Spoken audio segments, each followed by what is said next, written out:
नमस्कार दोस्तों, आप कहानी सुन रहे हैं। एक फकीर हुआ। अगस्तीन कोई 30 वर्षों से परमात्मा की खोज में था। भूखा और प्यासा रोता और चिल्लाता और प्रार्थना करता, एक क्षण का विश्राम न लेता। जीवन का कोई भरोसा नहीं है। परमात्मा को पा लेना है तो सब भांति के उपाय उसने किए। बूढ़ा हो गया था, थक गया था। परमात्मा की कोई प्राप्ति न हुई थी। कोई दूर परमात्मा निकट नहीं आया। बुढ़ापा निकट आ रहा था, मौत करीब आ रही थी। उतने ही प्राण और चिंतित होते जाते थे। एक दिन सुबह सुबह ही रात भर रोकर भगवान से प्रार्थना करता रहा कि कब मुझे दर्शन दोगे। सुबह उठा और नदी के समुद्र के किनारे घूमने चला गया। सूरज उगने को था, किनारा एकांत था समुद्र का, कोई भी वहां न था। थोड़ी दूर चलने पर एक छोटा सा बच्चा उसे खड़ा हुआ दिखाई पड़ा, एक चट्टान के पास, बहुत चिंतित, बहुत परेशान वह बच्चा था। अगस्तीन ने पूछा, तू किस लिए इतना परेशान है और इतने सुबह सुबह इस अकेले समुद्र के किनारे क्यों चला आया? उस बच्चे ने अपने कंधे पर एक झोली टांग रखी थी। उस झोली में से एक बर्तन निकाला, छोटा सा बर्तन, और उसने कहा, मैं परेशान हूं। मैं इस बर्तन में समुद्र को भर लेना चाहता हूं, लेकिन यह समुद्र भरता ही नहीं।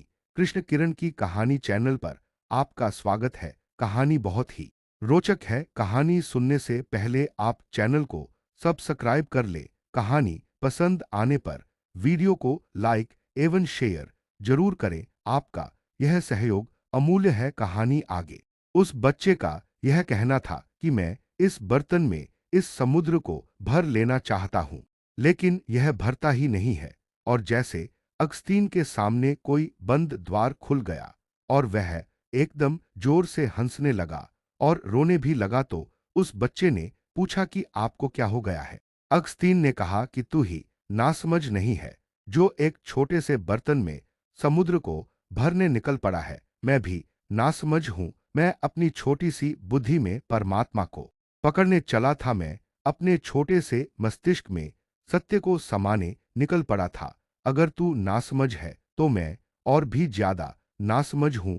समुद्र की तो फिर भी सीमा है, और हो सकता है, और हो सकता है किसी बड़ी प्याली में समुद्र बन भी जाए। प्याली की भी सीमा है और समुद्र की भी सीमा है, लेकिन मेरी बुद्धि की तो सीमा है और परमात्मा की कोई सीमा नहीं। मैं तुझसे भी ज्यादा नासमझ रहा।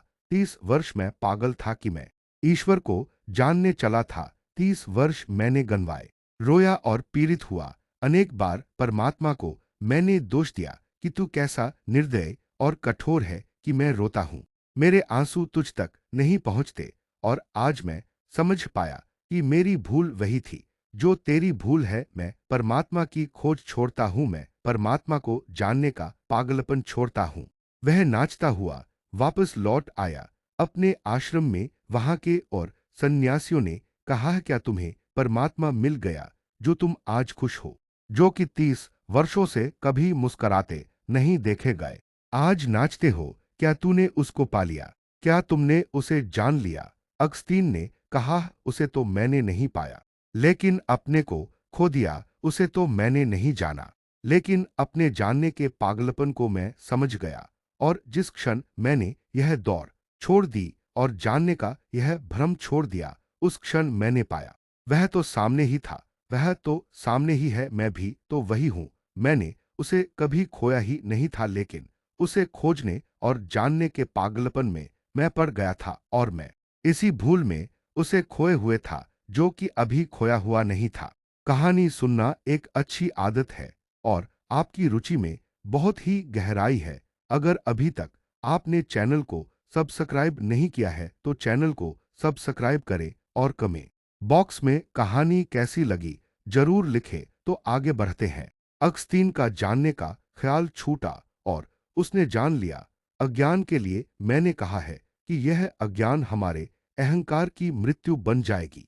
अगर मैं यह ठीक से जान सकूं कि मैं कुछ भी नहीं जानता हूं, और मैं यह जान सकूं कि जो असीम है वह सीमित बुद्धि से नहीं जाना जा सकेगा, और मैं यह जान सकूं कि प्याली में समुद्र भरना पागलपन है, और अपनी बुद्धि में सत्य को भर लेने का ख्याल और भी बड़ा पागलपन है। अगर यह मुझे दिखाई पड़ जाए तो मैं तो गया, मेरी सामर्थ्य तो मिट गई, मैं तो रिक्त और शून्य हो गया। और जिस क्षण कोई व्यक्ति उस स्थिति में पहुंच जाता है जहां उसे यह भी भ्रम नहीं रह जाता कि मैं जानता हूं, अज्ञान की, न जानने की स्टेट ऑफ नॉट नोइंग में है, जबकि उसे कुछ भी प्रतीत नहीं होता कि मैं जानता हूं, मन एकदम मौन और शांत हो जाता है, उसी शांति में जाना जाता है।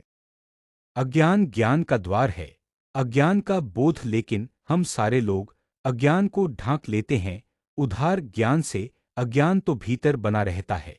ज्ञान बाहर से इकट्ठा कर लाते हैं और उस ज्ञान के ऊपर छा जाता है हमारा। अज्ञान के ऊपर ऐसे अज्ञान को भीतर छिपा लेते हैं। आप जानते हैं ईश्वर है, भीतर अगर झांकेंगे तो पता चलेगा। नहीं जानता हूं, लेकिन अगर बुद्धि से पूछेंगे तो बुद्धि कहेगी हाँ ईश्वर तो है। किताबों में लिखा है, गुरु कहते हैं, ऋषि मुनि कहते हैं, ईश्वर है जब तक कोई और कहता है ईश्वर है तब तक आपके लिए ईश्वर नहीं है। जिस दिन आपके प्राण जानेंगे उसी दिन होगा, उसके पहले नहीं हो सकता। कहानी समाप्त हो गया। आपको कहानी कैसी लगी कमेंट बॉक्स में लिखकर जरूर बताएं। धन्यवाद।